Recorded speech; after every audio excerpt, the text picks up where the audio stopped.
Okay. Obviously, there's a few things I need to go over. One, I am a very big noob at drawing. I've only been drawing for about 5 to 6 months, I want to say. So my drawing skills aren't that good, but I've seen pretty decent improvements along the way, which is great to see.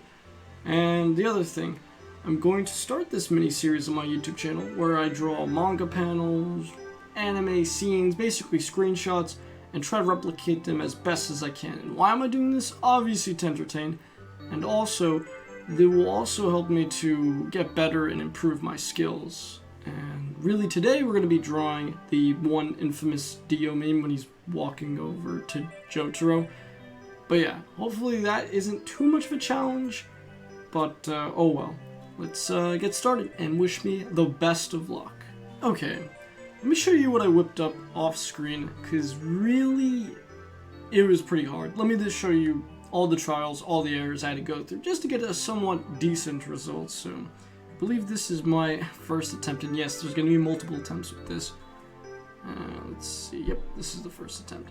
So, I stopped pretty early with this, but I started drawing Dio because obviously he was the main center of the attention, and well, that was a decent idea at first, but what the issue was that I didn't take into consideration was the foreshortening of his leg. Obviously it's getting very big.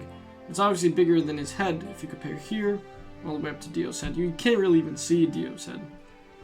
But yeah, I didn't really take any of that into consideration, and then I realized, oops, I didn't consider foreshortening, and I needed to restart everything. And then I continued on with this. Now I tried to make foreshortening lines and even made a little vanishing point, but really I felt like I was a little bit rusty with the perspective. And yes, this is one of my noob attributes coming off, but you know, I just needed to I watched some videos of perspective just to get myself thinking properly, and yeah, I just wanted to again start with another clean slate. And this is the next one. I kind of started getting the idea. You know, I had my gesture lines, but at the same time it wasn't satisfied, while his thigh and, you know, back of his bottom leg is bigger, which is good. You know, it should be getting bigger as it's getting closer to the camera, as you could say. The issue is really his chest and his arms, and I didn't even draw the head, but at that point I realized, yeah, it doesn't look like it's shrinking as it's getting like further away. So I'm like, you know what that means? Another one. We gotta restart again. And you know, then I just started at the leg. Oh my god, blah, my bad. Then I just started at the leg, and then I'm like, yeah, this is just not gonna fly.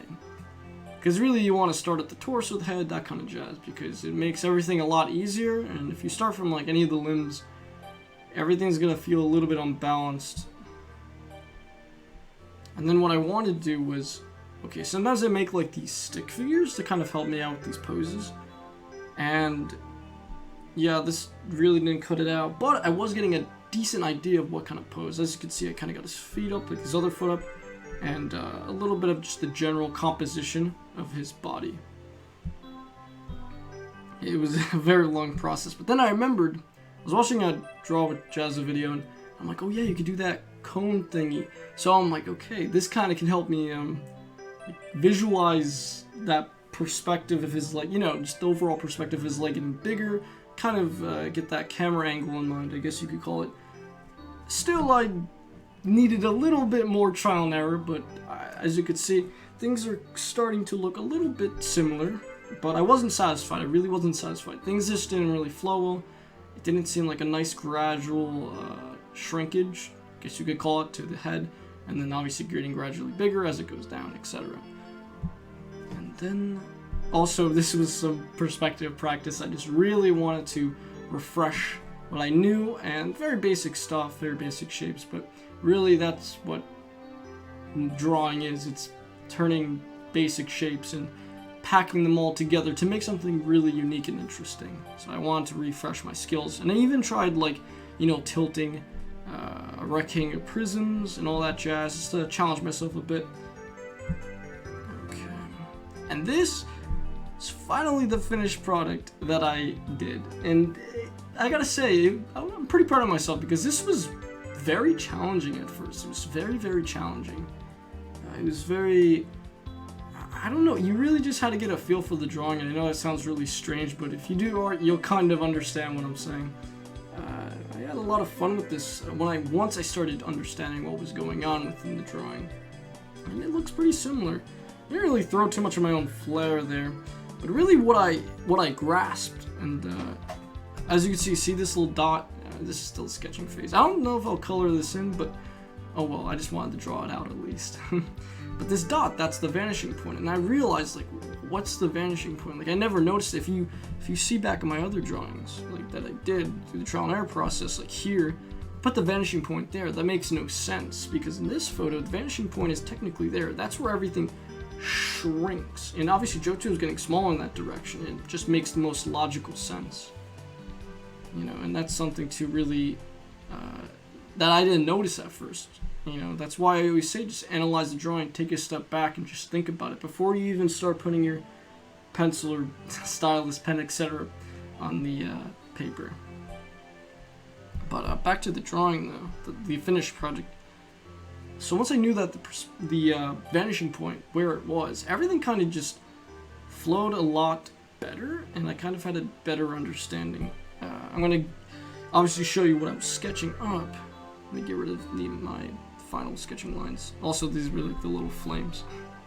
Or you know what I'm talking about. Let's see. Got the kanji letters. Okay, so that was the final sketch draft. Where's his main body? There it is. Let me increase the opacity. So like I said before, really, it's turning simple blocks. So I realized, yes, obviously chests can kind of be like a tunneled in rectangle, rectangular prism. I tunneled that in to get smaller, and obviously I kind of made a little circle for his head, aka a sphere. And really, I kind of just worked myself from there. I got myself a gesture line. It all really came out very cleanly, and even his thigh, like I even made that a cylinder. You know, when I was able to just really think about it and break everything down, it really helped. And even then, look, like, hold up. I'm gonna make a new layer, but, hold up, like, look, see, like, this is why it was really important for me to know that the vanishing point was here, because, like, look right here. If you see right here, like this, the way his chest is angled really mattered within it all. See how it all lines up? I mean, this seems obvious, but like I said, if your vanishing point doesn't match up with this picture, you're not going to be able to get the same results, and that's what really mattered. See, like that again.